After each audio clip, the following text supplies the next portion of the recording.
Okay, Dee, I'm so excited to interview you. So, you're now going to share with everybody your personal transformation by using the SMART techniques and Somatic Memory Repatterning Technique. So, you were on our training, our first training, and you wanted to experience this for yourself because you want to really work with people who are suffering with where you have come from. So let's just share your story. We'll share your experience with SMART and then we'll share how the results of that really. So just tell people your story, where you've come from. Okay, so September 22, I woke up one morning with pins and needles in my hands and arm. Um, and it sort of slowly got worse from there. I was dragging my leg, my mouth went slurred. This was all over a couple of hours. I thought I was having a stroke. So got into hospital. Within 24 hours, I was in an induced coma. Um, I got Guillain-Barré syndrome, which is when the immune system attacks the nervous system.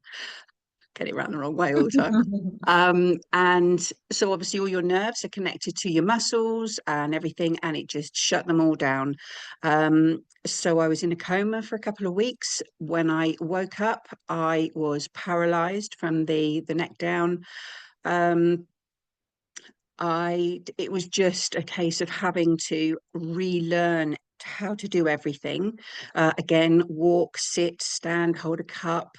I was told I was going to be in hospital for over a year, for about a year. And I thought, no way, not doing that. I can't, no, no. So I just got everybody that I could, the nurses or whoever, it was physio, to help get me up and to get me moving so that I could then, get out of bed and I could actually work on myself. Came home in 3 months. And obviously then I've had to keep working on myself. I've suffered with chronic pain in my legs and my fingers, my nerve endings, um, chronic fatigue that goes with that as well. I had a full-time job before, working in the prisons, and it was just go, go, go all the time. And I really wanted to get back to that because I loved that job. But no, I couldn't do it. I've now taken ill health retirement. So I've had a 3-year slog with that. I'm still not recovered. The pain is still intense. I'm now waiting for 2 hip replacements. I'm on have been on morphine every day. When it's not morphine, it'll be cocodamol. Um, they can't hurry the hip replacements through any quicker. I left hospital with the hip pain. I didn't have it before, so I don't know if this was anything that happened as a result of the GBS hurried it along. I Mm. don't know. But that's kind of my backstory. Then obviously I found the Soul Awakening course, joined that for the life coach, Yeah. and then obviously International Women's Day, you gifted me the course for the Somatic Memory Repatterning Technique, which I did. Yeah. When I heard your story of where you've been, oh my God, and who you want to help and who you can help. And first of all, I thought you've got to do smart because not only will it help you, but the amount of people that you can help with it is just incredible. So fast forward, we had our training a week ago. I don't know, I was lost Yep. track of time. A week ago, last weekend. Yes. Last weekend. Yeah. Last Saturday. Last Yes. Saturday. Yeah. So you were on daily morphine and Yep. you'd have cocodamol at hand as well. And you had two types of pain, your neuropathy pain, pain in the nerves, and also the hip pain because you Yep. said all the cartilage is gone and it's like bone on Yep. bone, isn't it? Yeah. And you also said you can't move around the house. You couldn't move around the house unaided. So were you like holding on to furniture and stuff? Yeah. Furniture surfing, wall surfing. This is partly to do because I have the hip pain. but also I have it's the nerve endings in the top in my thighs, in my legs. So obviously my nerves haven't come regenerated properly. So I'm having to use the nerves twice as hard to Right. get a single movement. Mm. So then that is making the muscles fatigued themselves. So that's why I'm finding that very painful. But obviously, if I could walk properly without the hip pain, then I could get on and do my treadmill. I could get going a little bit more, and then my balance will be better because my legs, they're still quite wobbly from the GBS and the coma. So I don't have the power in them properly. So I just needed to get on top of the pain so that I can Yeah. move and get my Uh, legs back. yeah, and you said you couldn't get up the stairs by yourself. You know, you'd have to. I take it you'd have to pull yourself up by the I've got banister. banisters either side, and I have to pull myself up with the banisters because I just haven't got that drive through the legs to push up. Yeah. And also stepping down, it's the pain that goes through the hips. So I've just got to watch how I come down the stairs. Yeah. So on the morning of on the Sunday, you were like, "I'm not taking my morphine," or you didn't take it on the Saturday because you knew you were having your treatment on the Sunday. So you're like, "I'm not taking my morphine." I'm like, "Oh my God," like because this is being trialed. I didn't know how effective it was going to be. So anyway, we did this technique, and then just describe your experience with it, really. Um, I found it very emotional to start off with. I Yeah, the emotion really came out. I kind of was half in the will this work? I don't know whether it will work, but I was trying to keep open with it. After the first session that we had done, I didn't feel as emotional going back into the first technique. Um, it just the pain was still there, but it wasn't as intense. Mhm. Um, I also had some memories of when I was in hospital, frightening that I wouldn't see my children again, that sort of thing. And I brought that to the fore, and they were over there. The memories, it wasn't as I could look at the memory and think about it. There was no bubbling inside. The anxiety coming up. I'm going to cry. So I can think about that now, and it just seems to be okay. But my pain does seem to. It wasn't all instant as soon as we had done it. Um, I then went and did it again at the lunchtime myself, and it was getting better. I could certainly get up from a chair without having to push it with my arms. The pain in my hips wasn't as much, but it was towards the end of the day. Normally, when I get fatigued, but it wasn't. There was no pain there. There was pain, but it wasn't a real intense, ow, I've got to take painkillers for this. In the morning, yeah, um, I got up. I got out of bed and I didn't have to hold on to the wall. I could walk, and Wow. it was, yeah, the pain is there, but it's kind of paracetamol, if that pain. It's not major pain. Yes, I have a shooting pain if I step down too hard on or a big step from my hips, but certainly nowhere near as bad as what it was. So let's just touch on that because that's big. So are you taking your morphine still? Well, So you still it's been a haven't week. taken nearly been a week. Oh my God. So no morphine, no No, cocodamol, no, paracetamol if you feel, ow, it kind of yeah. take the edge off. I am at my highest on um, the nerve ending Yeah. pains, the duloxetine. Um, I'm on the highest that I can take for that.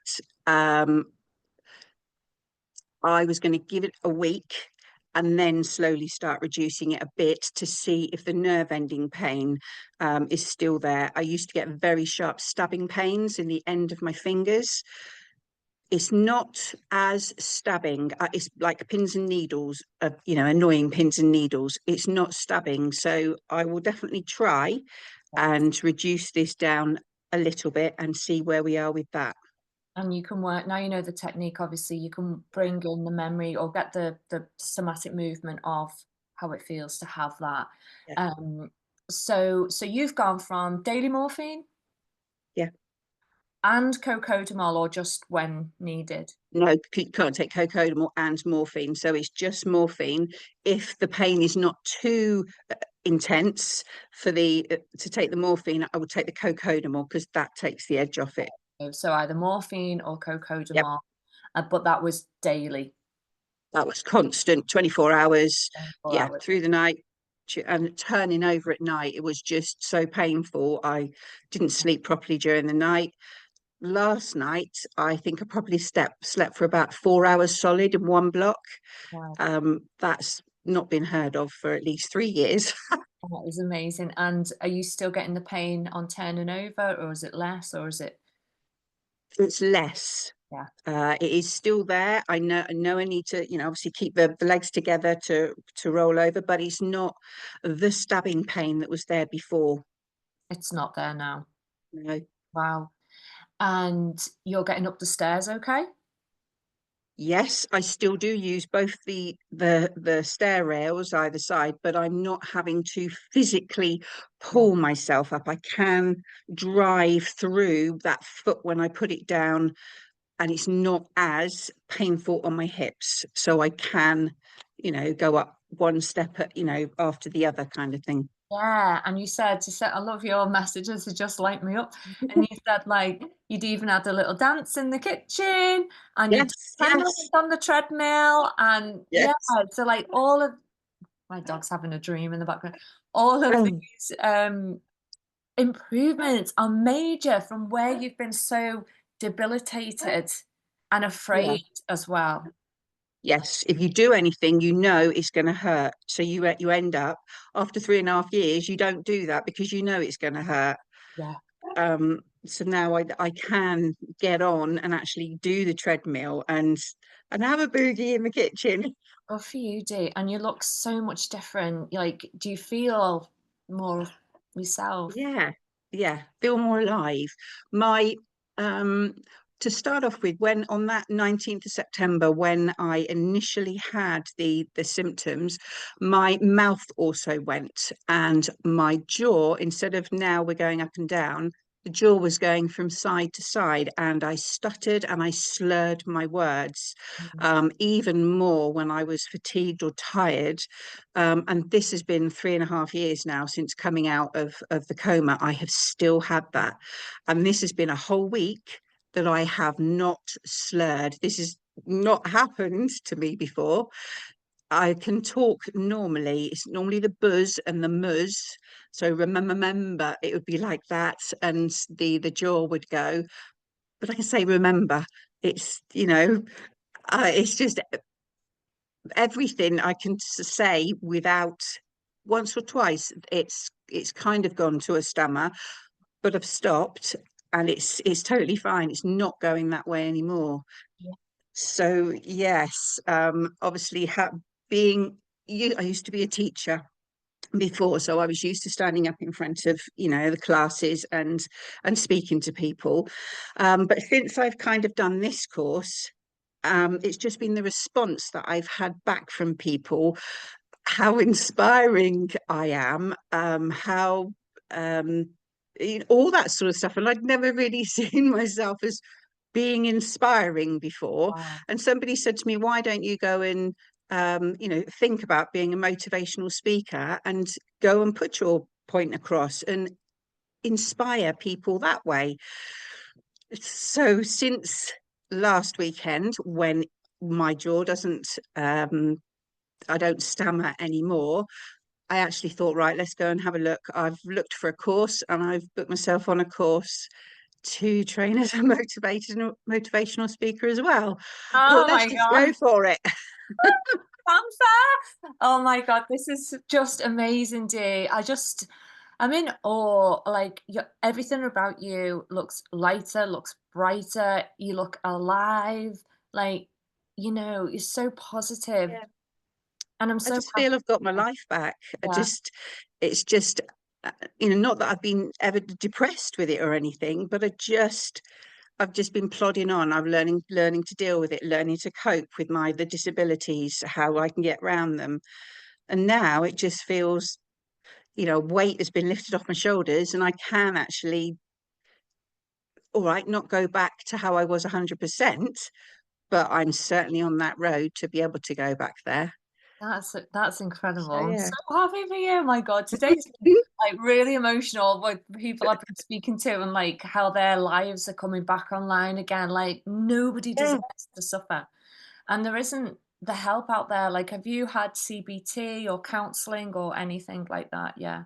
So when I came out of hospital, I really couldn't deal with my life as it was. I couldn't walk properly. I was just so fatigued every day. I was just asleep on the sofa. I couldn't go out and do the things I used to do. I had to give up my job that I loved. I couldn't just go down to Dorset where the rest of my family are, and be a nanny, Mm, a nan, and run around the garden with the kids, because I can't do it. mm. Um, but now I can feel that I've got that I can do. My granddaughter is sort of on about, come on, jump with me, nanny. I'm thinking I can't jump. There's no way, but I can jump. You can So jump. soon I'll be running round after her. Oh, It's just that. It's just, yeah. So I had counselling because I couldn't yeah. cope with I had to grieve, Mm. mourn my past life. Um, and that was wonderful. Not wonderful, but it helped. And I had CBT with it as well. So yes, I have done those. I've done mindful movement, obviously with the NHS. And then they just ply you with more pills. There's no actual way of There's no of, of getting out of the pain. Yeah, I know. And you're just in this loop, In aren't you? circle. You know? Yeah.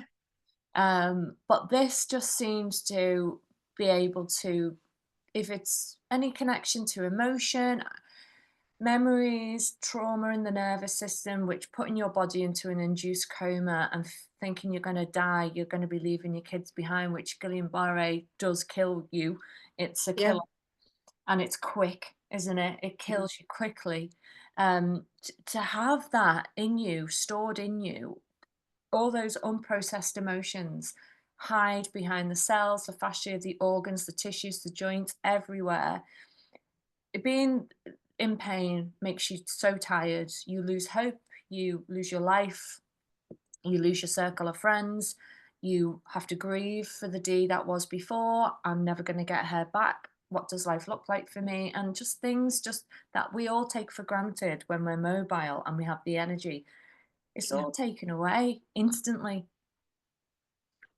My marriage broke down as well. My husband couldn't deal with what I had been through, and the fact that he now was left with this D. We couldn't do the things that I wanted, that we used to do before, walk and, do that sort of thing on holiday, long distances. I was tired all the time. Um, and it was, yeah. So the marriage broke down as well. So there's loads of things that it's affected. But Course. I've come through the other side now, and this is brilliant. Yes, and now this is what you're going to be doing, for Yep, other people is giving them yep, a lifeline, giving them their life back. So yep. thanks so much and keep me updated with everything that you do. So yeah, you're going to be such an inspiration to I other will do. people. So Thank you, love. lots of love to you. I'll speak to you soon. Bye. Thank you. Bye.